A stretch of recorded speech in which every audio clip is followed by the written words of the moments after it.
Hey everybody, Connor Hartnett here with F&V. Welcome to a special video installment that we have for you, one which we hope to be of many.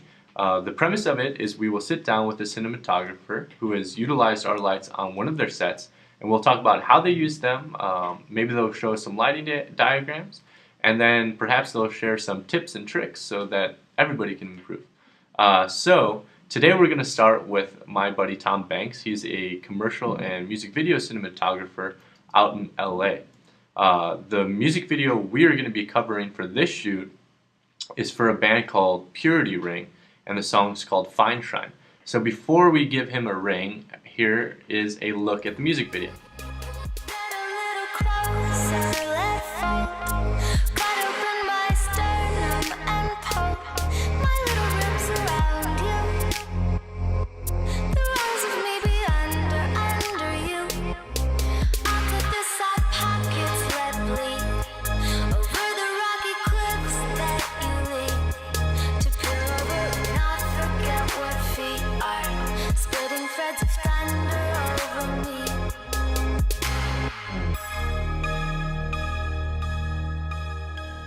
So that video looked pretty darn good to me. So let's give Tom a call and find out what lights he used of ours and how he went about lighting it. So I'm going to close this.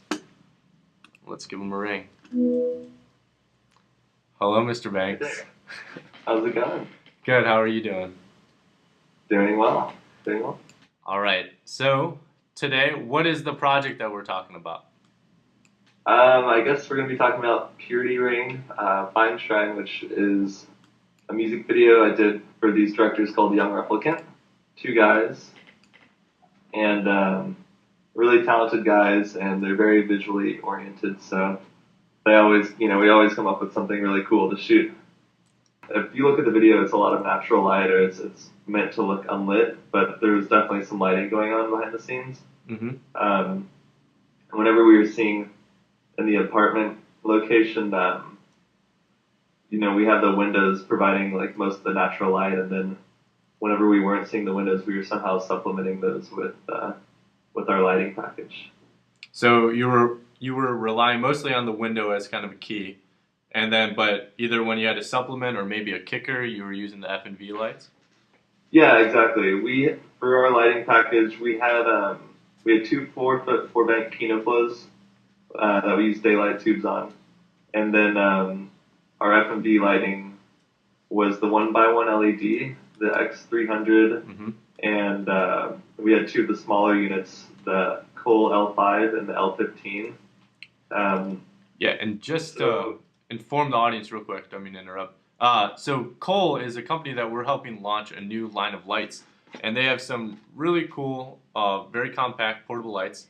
It's got either a battery power pack right there, or you can switch it out for a DC battery pack. So, sorry to interrupt there, but so that everybody knows in the photos to come, that's what he means by the Cole light. So, sorry, continue. No, that's okay. So we had the two Kinos and then the three F&V lights, and the Kinos were meant to kind of act as the window permanently whenever the sun went down or whenever the sun was behind clouds, and then the F&V lights that we used were meant to be more mobile accent lights or fills or backlights. But it was just good because we didn't have a huge crew, so it wasn't, big HMIs or hauling lights into the small apartment location. They stayed cool. I mean, they were pretty easy to rig, and sometimes we'd even tape them up against the wall or lean them or set them somewhere. I mean, it was great for the size of the apartment and the size of the crew. We didn't need huge lights, and it was probably the quickest way to get it, so it really worked out. Cool. Well, here, let's jump into some shots, and then let's have you just kind of describe how you lit it and what lights were used. So first off, you can't really see it as well since it's not moving, but you guys were pulling off this kind of refracted light look throughout the project. Yeah, that was kind of a theme. It happens at the very beginning of the video where she's woken up and she sees this light dancing on the wall. That's the sun hitting this kind of like crystal or whatever, formation like a door handle or something. And so we established that theme, and then here, See it there. yeah, that's the one of in the beginning of the video.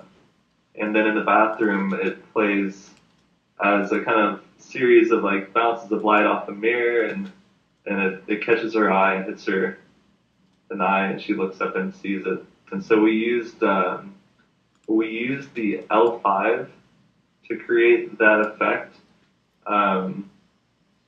If you can see on that picture, so the L5 has 3 LED diodes, and we taped off, so we just had one diode shining through a crystal. And I think also somewhere in that picture is a little magnifying glass or kind of diopter that helped focus the light in on that crystal. And then it's hard to tell, and then at the end of that, there's a little piece of black wrap that had a little hole cut out so that this little light gag would shine through and hit her in the eye. And then next to that, we have the 1x LED. Right here. That's acting as a fill light. We taped some diffusion over it. I think it was like 216 or 250. And I think now I'm looking at this, so that just reminds me, we used the red V-mount batteries whenever we could on the 1x, just because they pretty much lasted forever. And so anytime I'm doing a shoot with a red camera, I usually ask them to add on one extra battery for the 1x LED. Does that last you? How long does that last you? Pretty much will last all day. I don't think I've ever had it run out. That's pretty in a day of shooting. That's good to hear. Yeah. So this is a better illustration of what you guys were doing with the crystal and creating those refracted spots of light on the wall. Yeah, so like I said, we taped off the 2 lower diodes of the light, the LEDs. Mm-hmm. So we had one LED at full blast, and then we had this crystal. I bought it at a flea market once and tied it to a piece of like fishing line, or I think it was dental floss, and that was all in a C-stand arm. And then past the next level, past the crystal, is like this reading magnifier, like a little magnifying glass kind of thing, and that just did like the magic touch of like concentrating all this or focusing all this light onto the wall. Okay, so that magnifying glass actually kind of brought the spots of light closer together on the wall? Yeah, it's hard to tell. I'm not sure what the proper term is, but it's like those little wallet reading magnifiers. Huh. And it's one of our grip electrics just had it and suggested it, and it totally worked. Yeah, I mean, I think this is a great trick that other people can play around with or move off of this idea. It's hard. It was definitely harder than we thought to simulate this, and it took just like some trying out, like 30 minutes of just trying different things. But 30 minutes in this with the right amount of movement from the crystal, these points of light would kind of bend and contort in a really cool way. Now, 30 minutes in cinematographer time could actually be 2 hours. Are you sure you may have spent half the day doing it? You never know. I hope not, but it's very possible. So that helped achieve, let me see if I can find it, this soft spotted look, which it's a very pretty look, and you find that kind of in your day-to-day activity. So yeah, it's something you see when you wake up and the light's like hitting the door handle. Uh-huh. But recreating it is definitely a little more difficult. Not that easy. Well, now people kind of know the trick or what they can do. Yeah. And now here's another kind of trick. Is her POV in the bathroom when she's looking out towards whatever is causing this light refraction. You can kind of see in the monitor on the right of the picture there's the frame, but we're basically shooting. First off, we're shooting a reflection. We have a mirror rigged in front of the camera that we're shooting off of to try to help sell the bathroom. So that's the mirror there? Yeah. Okay. It's and then to add another layer of distortion or confusion, we have a little, like a wine glass, this little trick that we put all the, as close as possible to the lens to add some kind of contorted look, and then it's being lit by the L15, I believe, just to bring out some of the like imperfection in the glass. Hmm. I think that's a really cool one. Yeah, I think you might. There's another behind the scenes picture I think I sent you that has the view to the right of what's being reflected. Is it this one? Yes, yeah, that's Okay. it. So this is the source of the light refraction. Is he's cutting with some big shiny scissors. Mm-hmm. So we used the X300, the 1x panel, to key him or give him some front light, Mm-hmm. and then we used the L5 to hit more towards his hands, his scissors that he was cutting. And every take we'd go in and reflect, find the right angle of the scissors so that they hit towards the camera and provided this little ping of light. Oh wait, no, that's a different one. I think That's this what it's one. supposed to be, and then when you look in further, that's the shot. Through it. I thought that was a really cool idea. I mean, again, it's a Yeah, rather simple idea, but it gave it a really cool look. thank you. Yeah. You guys out there. Um, so I think then let's now there's I just kind of want to touch on. So this whole project was I thought it had a very kind of soft look to it, and the lighting was very subtle. Um, Now, how do you go about exposing for that? Are you underexposing? Are you just exposing it's normally? it's And all normal. Well, this is a little bit underexposed, and we had one of the L5s or L15s, I think, right above camera that's giving her a little bit of detail in the front. You can see like the shadow from her nose. There's hmm definitely some light on her. Um, but a lot of the soft look is in the grading and bringing down the highlights and it's I mean I think it's important when I shoot I at least try to expose properly. That gives us the option to adjust it in color correction to bring down the highlights or bring up the shadows and give it a milky look.